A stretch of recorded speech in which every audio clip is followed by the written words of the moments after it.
Here to dive into industry trends with leading ETF experts, this is ETF Spotlight with Neena Mishra. Hello and welcome to ETF Spotlight. I'm your host, Neena Mishra. My guest today is Tracy Reineck, Zacks Senior Equity Strategist, and we are talking about one of our favorite topics, Warren Buffett. So we'll talk about his recent sales, including that of Apple, which was discussed a lot, and purchases too. And then the more important questions, we'll talk about what Berkshire's future might look like in a post-Buffett era when Buffett is no longer in charge. And Tracy is our value investing expert. She manages the Zacks Value Investor portfolio, and she has been tracking all of Buffett's moves very, very closely for many years. So this should be a fascinating discussion. Tracy, welcome back. Yeah, it's good to be here with all this news going on right now with Buffett and Berkshire. Right. So Buffett is one of the greatest and most respected investors of all time. So obviously we pay attention to his moves. And let's start with the recent sale of Apple. So global markets had a major sell-off last Monday, and several factors were blamed for the rout, including report that Berkshire had cut its Apple stake by 50% last quarter and added to its massive cash hoard. So obviously the reasons for the sale were not disclosed, but many interpreted it as a sign of Buffett's concern about stock market valuations and Apple's outlook in particular, and they were saying that it's now doom and gloom for stocks. You had a different take, and I agreed with your theory. So tell us about your take on Apple sale. Yeah, it was a little bit shocking, even though we already knew he had sold some of the position in the first quarter. He sold $20 billion in the first quarter, and that was revealed in the May annual meeting. But that wasn't even that strange either, because over the years they have sold small parts of the position, mostly because it was getting over 50% of the portfolio, and they really didn't want it to overtake the portfolio. So that first sale this year, Buffett said at the annual meeting, was for tax purposes, which you could say, fine, okay, maybe. But then this bigger sale that was up to half of their position was revealed. And then, as you said, we didn't find out why. But Buffett turns 94 this month in August 2024. His right-hand man, Charlie Munger, passed away last year at age 99, almost 100. And I think there's more to some of these moves that are going on behind the scenes now that he's, going to be 94, that could mean they're preparing for the possibility that he may not be around much longer, or, CEO, or even running the portfolio. And some of this might be not estate planning because it's not his own estate, but Berkshire Hathaway kind of planning for changes that are going to come at some point in, the next few years, most likely. So, he's making a huge position in the stock or in his cash. And this was his greatest trade, really. Apple, when he got into it in 2016, was cheap at the time. The stock is more expensive now. It's up over 600% since he bought it. That is just tremendous for any portfolio in that short amount of time. And I think he also wants to make sure based on what we know about him, that maybe he's the one to cash in on some of the gains on this trade, and he's the one to close it out. So those are just my theories. We have no idea what's really going on behind the scenes, but we all know that over the years he's talked about selling stocks, which, he does do, but some of his favorite quotes are, the holding period is forever. He's said that. He said in 1996, if you aren't willing to own a stock for 10 years, don't think about owning it for 10 minutes. So there's a lot of incentive for him to stay in these big winning stocks. And, Apple is certainly that. Yes, he does not believe in market timing, and Apple is his best investment ever, probably.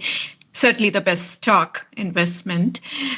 So all those talk of his concerns about valuations and all that did not make sense to me. And No. I agree with you. I did want to mention real quick that I didn't just say is that Apple was also considered to be one of the 4 pillars of Berkshire Hathaway that Buffett has talked about over the last couple of years. And that would be like Geico, BNSF, Apple. I never remember what the 4th one is, but those are 3 out of the 4. So it's also somewhat unusual that he would sell off such a big part of one of the pillars. But I just want to throw that in there too. Right. And he had praised Apple in May during the meeting. And at that time, he said that the first quarter sales were for tax purpose, as you mentioned. Yeah. But I believe he likes Apple as a business. Now, let's talk about other sales and purchases. And we learned about Apple last week, in fact, Saturday. And then we saw the 13F filing, and we learned about other sales and purchases during the second quarter. So they added to Occidental and Chirp, added to Liberty Media and SiriusXM, and initiated new positions in Ulta Beauty and Heiko. And then they sold Snowflake and Paramount Global entirely, and cut their stake in Apple, which we discussed, also in Chevron, Capital One, T-Mobile, Louisiana Pacific, Liberty Media, and some other companies. So it's a lot of transactions last quarter. So did any sale or purchases surprise you? Talk to about these transactions. No, there wasn't a lot of surprise in there, I don't think, once the Apple news came out. I guess you could say Ulta was a little surprising because they don't own a lot of retail. They did own RH last couple of years, but sold out of that position completely. But Ulta has come down quite a bit from its highs now, and it's cheap on a PE basis and other valuations. So, that is in the value camp. And so I'm not really surprised they're in that. The Heiko is aircraft parts, and they already own a big company that they bought outright in that kind of category. So they are familiar with that. In the aircraft side, a couple of the sales were interesting that they completely got out of Snowflake now, and Paramount Global, not really surprised because that's been problematic for a while. But they did take a loss on that one and finally exited that position. I am still kind of surprised that they're selling any Chevron right here. Why would you be buying Occidental, selling Chevron? Especially if you're bullish on oil and the industry, then you want to be in both. You don't want to buy one and sell the other one unless you didn't have enough money for some reason. You need to raise cash. But we know they are sitting on, about $280 billion in cash now. So that's not the reason. So I am kind of surprised at that. But everything else was just kind of, them doing their thing. And no, it's not really surprising. But, we're all waiting for some bigger buy-ins than just Ulta or Heiko. Ulta was just $266 million. Heiko was $185. We're all assuming that those were, either Ted or Todd, the lieutenants who entered into those positions. But they are sitting on all that cash. So when will something be deployed? We're waiting. So you mentioned Ted and Todd, the lieutenants. Let's talk a little bit more about them because, as you mentioned earlier, Berkshire had held its first annual meeting without Charlie Munger in May, and Charlie was 99, Buffett is almost 94. So obviously there are many questions about the future of Berkshire Hathaway when Buffett is no longer at the helm. And he was asked about it. He said that he would leave the capital allocation to Greg Abel, who's vice chairman. So not sure if that means that Greg will be responsible for operating companies as well as the stock portfolio. And the stock portfolio is also expected to be co-managed by these two deputies, which you mentioned, Ted Weschler and Todd Combs. They have been with Berkshire for over a decade now. And recently, Financial Times had a fascinating analysis that examined the performance of these two deputies.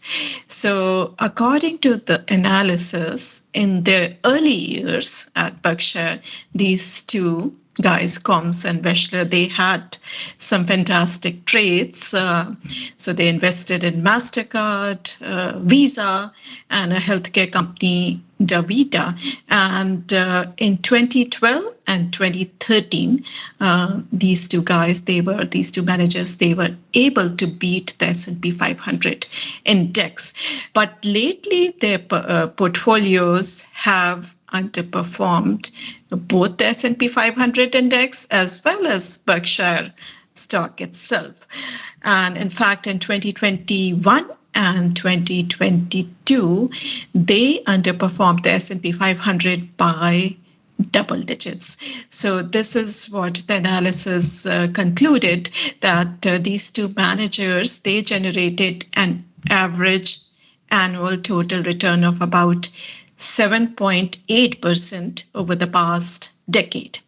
And that was much below, significantly below 12% return on the S&P 500 index and Berkshire's own 10.2% return. So what were your thoughts on that analysis and what surprised you? Yeah, that was a really fascinating article, and I do recommend people read it. It is from April 2024 in the Financial Times. And just about everything in there was interesting and surprised me, actually. But what you just said about how they underperformed double digits in, 2020 and 2021, that is really devastating for any portfolio manager, because once you fall behind like that by double digits, it's nearly impossible to catch back up, even over longer time periods, because it's just really, really hard once you're underperforming by that amount. But it just goes to show you how difficult it is to beat the S&P 500. We all know it is, even 1 year, let alone 5 or 10 or even more years than that. So that was interesting to me, that they are that far behind now after 10 years, and that it was MasterCard and Visa, their two big buys that they made in, I think it was 2011, that really set them up the first couple of years. And those stocks have still outperformed. I looked up Visa since the beginning of 2011 until August 2024, and Visa's up 1,413% in there. MasterCard is even better. It's up 1,985%. And wow, that's easily beating even the QQQ, which has been extraordinary in that period too, is up 769%. And then the S&P up 340%. So you have to look at that and be like, well, why aren't they beating? Why are they underperforming so much? And it's mostly because those are very small positions. They took a pretty small position at the time, and they have not added to it in all of the years, but they haven't sold anything either. And so they have the big gains, but it's now being dwarfed by other things, even in their own individual portfolios. And I think the article talks about their buying and selling over the years. So they said since 2010, Buffett sold out of 63 positions, and Todd and Ted exited 48 in there, but their average hold was just 2 years and 10 months. Buffett's was 4 years and 3 months, so nearly double what the others were holding. And so, they're buying and selling some of these others that are not performing, like Visa and MasterCard. So yeah, a lot of this was really interesting. Also, just how getting one big winner that is a big position like Apple can really set up your portfolio too. Because without Apple, Berkshire, which already did underperform in the decade, Buffett's picks were up 10.2% and the S&P was up 12% over the last decade. He would have underperformed even more without Apple because of, it was up over 600% in the time period. So there's a lot of good investing lessons in there. And Buffett has always believed in the higher concentration, actually. He used to argue that you could actually be diverse with only 3 stocks. 3 to 5, I think is what he used to say. But he did say 3 at one point. But most of us, normal investors need a little bit more than just 3 or 5 stocks to be diverse. But if you can get that big winner in a portfolio that's overweighted, then, you can really see this outperformance. But he's not even getting it. So that just tells you how difficult it really is. Right. And to their credit, actually, Buffett has said that one of these guys, Combs or Weschler, and we do not know who, but one of them had initiated the investment in Apple, which turned out to be a great investment. As you mentioned, it's up more than 600% since they invested. So one of these guys initiated, and then Buffett added Apple shares, right? Yes. So that was a surprise. I did not know that, actually. So they must have been at lunch after one of the lieutenants bought it, and he must have been gushing about it, and Buffett went and did his usual thing of looking a little more deeper at it and was convinced by them to throw a bunch more money in there. And then, it's become his greatest trade, really. Right. So you talked about the holding period, which is discussed in the article. Do you think that shorter holding period and trading too much also contributed to the underperformance? Yeah, it definitely can. We've seen that's a lesson for investors, right? Yeah, that's another one. Yes, because we've seen it in some of the recent trades that I've kind of been scratching my head at. So in 2022, I think it was 2023, they bought 3 home builders, and they were all cheap at the time, even though they had big run-ups in the stock. But they were like classic value stocks. And so they bought D.R. Horton, Lennar, and NVR, but most of the position was in D.R. Horton. They spent $800 million, so we know it was probably the lieutenants, and $700 million of that was in D.R. Horton. But then they sold it all by the end of December 2023. So I looked it up, and I just kind of estimated at the end of the quarter they bought it in, and then at the end that they sold it in. They did see a gain of about 26% on the D.R. Horton position, but if they had held it into 2024, the stocks have continued to do well on the home building side. They're still cheap, and it would have been the gains through August 16th of 44.9% in D.R. Horton. So I think they get out of things a little too early. We've seen that with a couple of other trades like energy. They were in Chevron and got out, although we're not sure if that's Buffett or the lieutenants on that one. And then even Buffett himself with Taiwan Semiconductor. That was an unusual trade by him where he bought one quarter. That was surprising. Yeah, and sold it the next. But I did look to see what the stock has done since he sold it, and it's gained another 85%, mostly on this AI revolution, the chip madness that's been going on. But that was not a good exit point for him either. But yeah, the more, that's why Buffett likes holding stocks for much longer periods, because you can ride out the ups and the downs. And if you're buying the good quality company, you should be able to do that. You shouldn't have any problems. And you're buying it cheap to begin with. So, hopefully that cuts down a little bit on the volatility.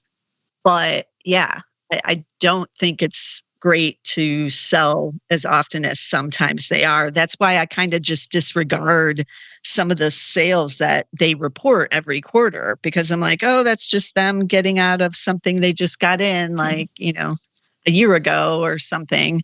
And they're never selling out altogether, even if it's a small position. They're just kind of selling a little here, a little there. And so, yeah. But that being said, on the flip side, I don't think there's anything wrong with cashing in on your profits either, even if it's a short period of time. So, there's that aspect of it too. But on some of these, yeah, they're barely holding even a quarter, it seems. So if we look at Berkshire's performance over the longer term, so it did outperform the S&P 500 for several decades, but most of its substantial outperformance that happened in earlier years. And lately, as we discussed, Berkshire has been underperforming over the past decade or so. It has underperformed the S&P 500 index, and one of the reasons is that it doesn't have a lot of exposure to tech, right? Apple, even though Apple is one of their biggest holdings, but if you don't have exposure to Nvidia, probably no active manager would have been able to beat the S&P 500 index without Nvidia. So let's talk about when Buffett is no longer in charge. And we discussed the performance of these two managers. We do not know anything about Greg Abel or his investing abilities. Would you invest in Berkshire after Buffett is not in charge? And what do you expect?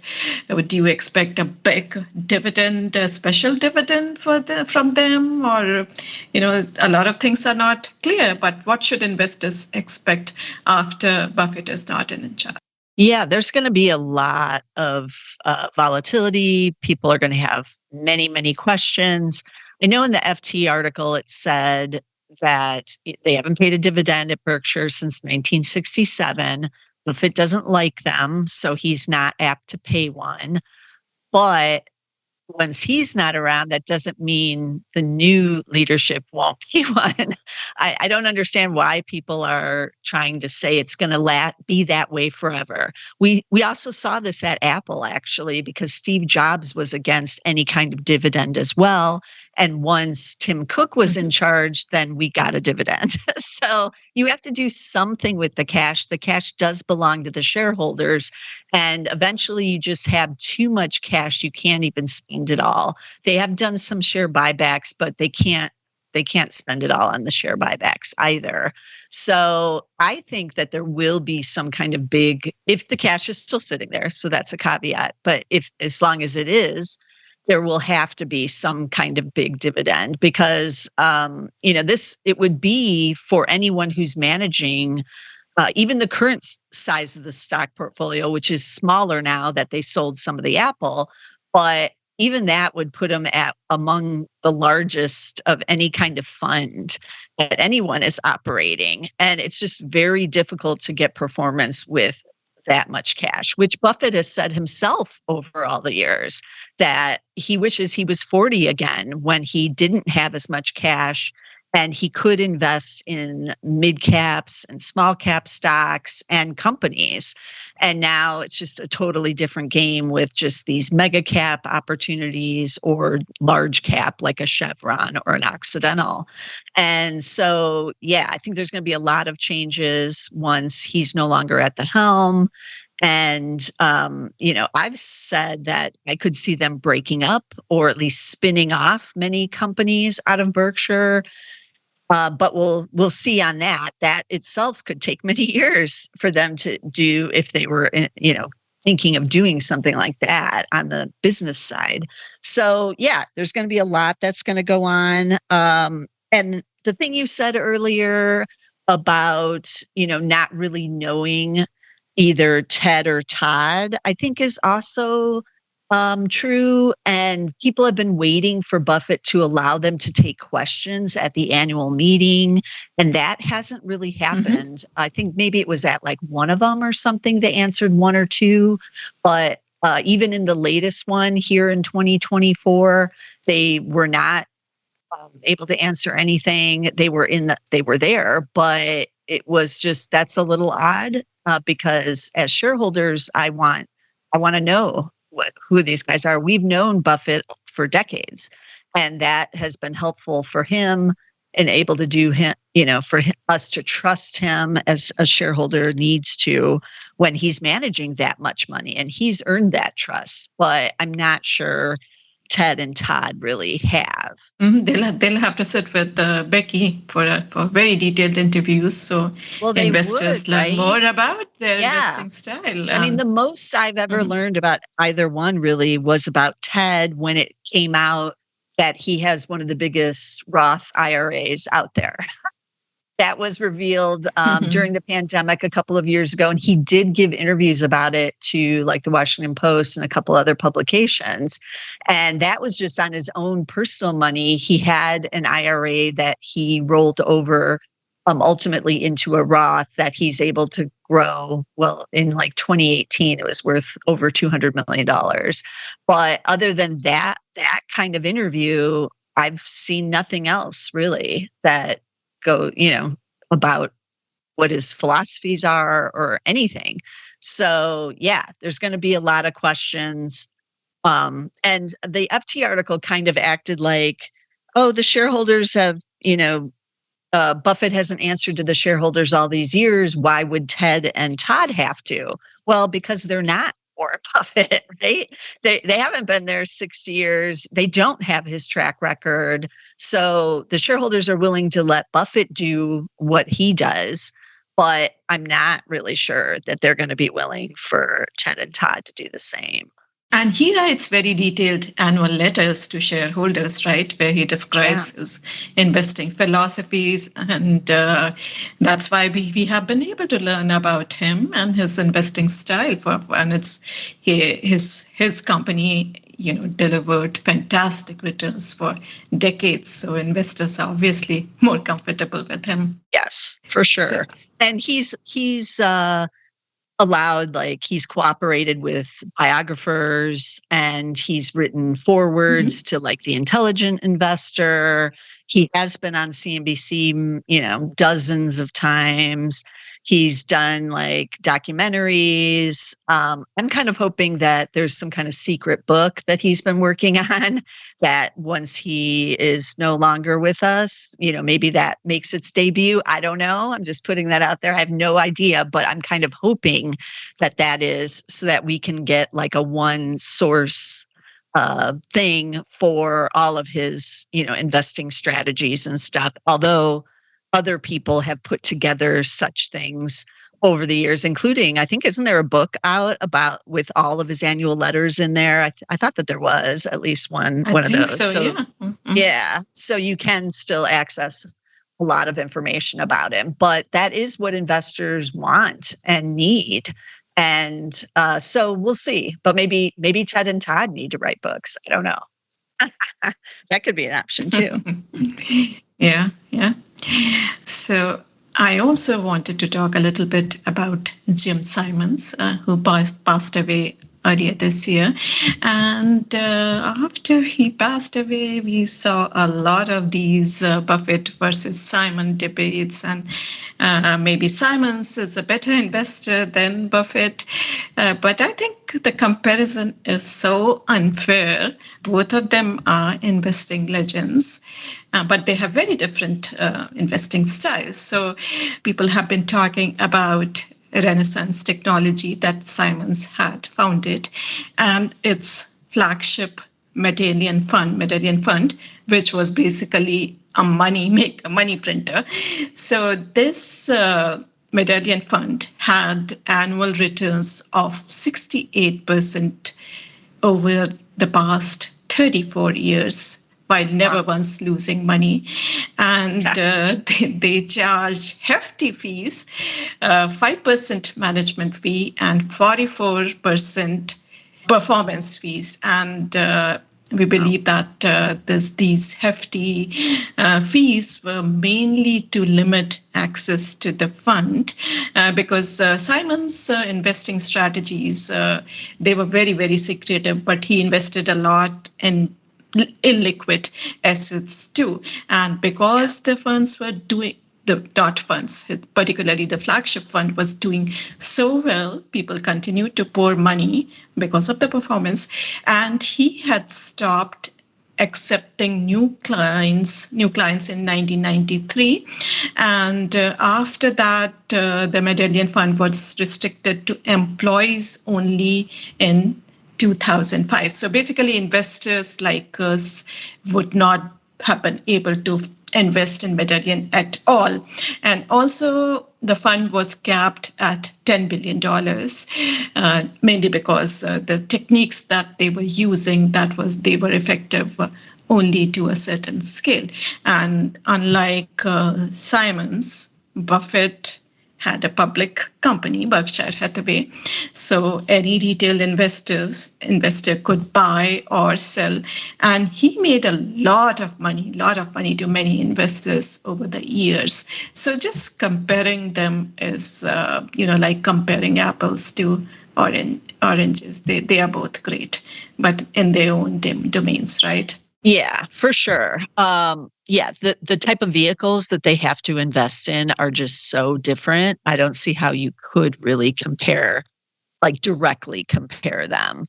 And especially because a lot of people think Berkshire Hathaway is a fund of some kind when it's a corporation.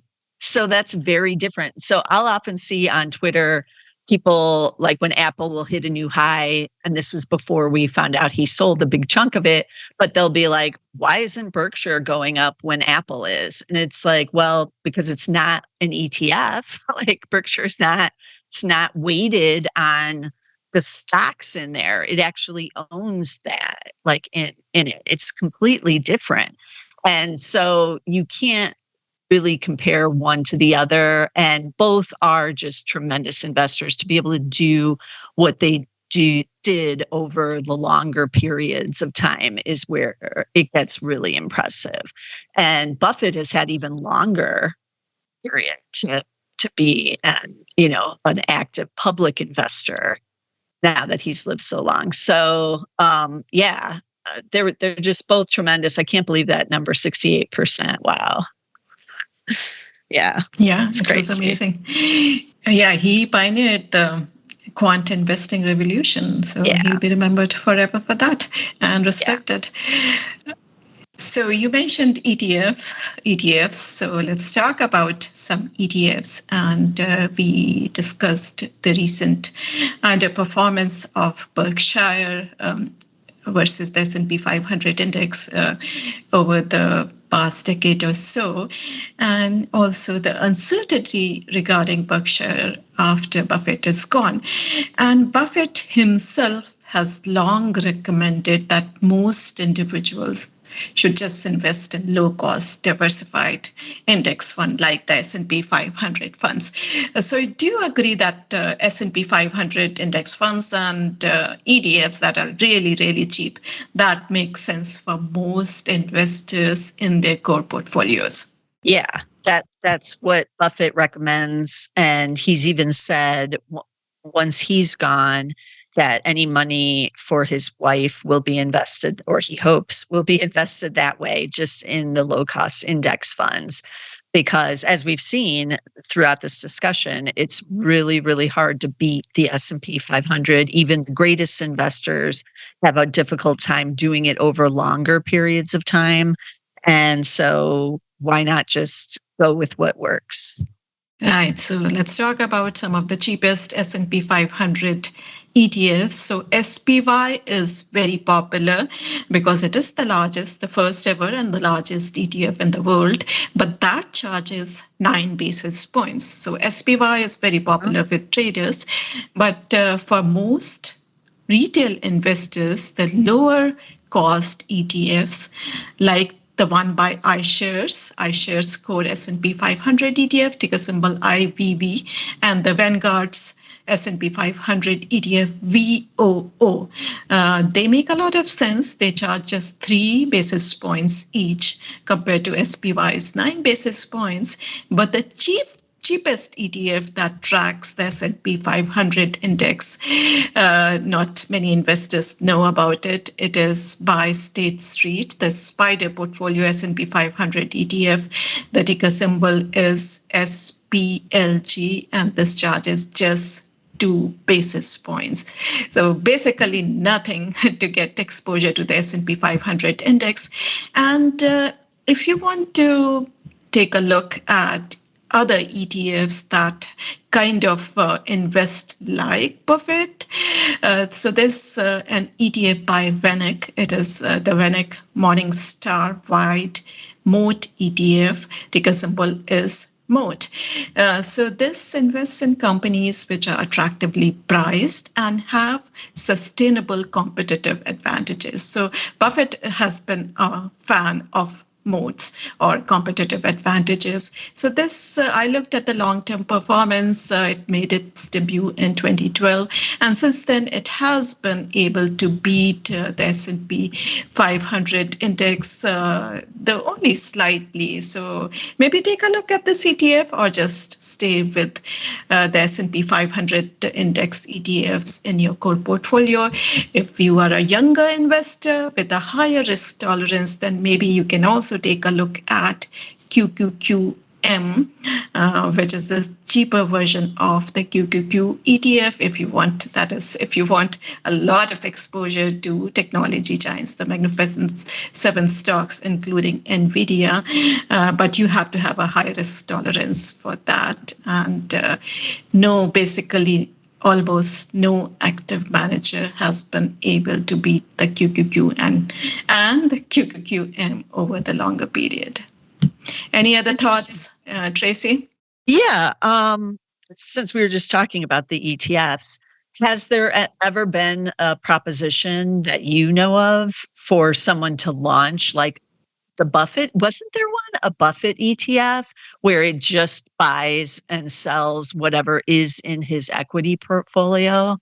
I'm just, given everything that the ETF industry does and how it kind of latches on to the kind of trendy things, but that could be, if there isn't one or it has never been proposed, it could be because value is out of favor and it's underperforming the S&P 500. So then why would they want to launch it? I guess that might be why they haven't. But I am kind of surprised that there hasn't been one. I'm sure we'll see one soon in the coming months or coming years. But right now, as you mentioned, value is not hot.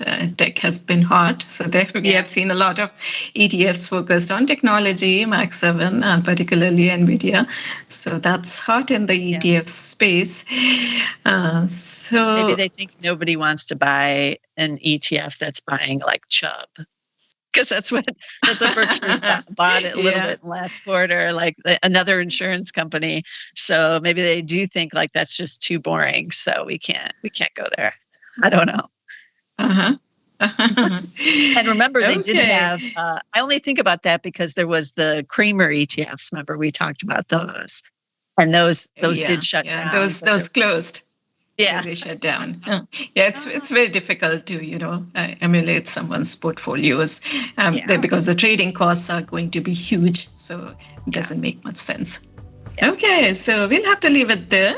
Thanks for listening. And Tracy hosts 2 excellent investing podcasts, the Zacks Market Edge and Zacks Value Investor. So be sure to check them out. Be sure to subscribe. And if you have any comments, questions, or suggestions, please email podcast@zacks.com. This material is being provided for informational purposes only, and nothing herein constitutes investment, legal, accounting, or tax advice, or a recommendation to buy, sell, or hold a security. Do not act or rely upon the information and advice given in this podcast without seeking the services of competent and professional legal, tax, or accounting counsel. Publication and distribution of this podcast is not intended to create, and the information contained herein does not constitute an attorney-client relationship. No recommendation or advice is being given as to whether any investment or strategy is suitable for a particular investor. It should not be assumed that any investments in securities, companies, sectors, or markets identified and described were or will be profitable. All information is current as of the date herein and is subject to change without notice. Any views or opinions expressed may not reflect those of Zacks Investment Research as a whole.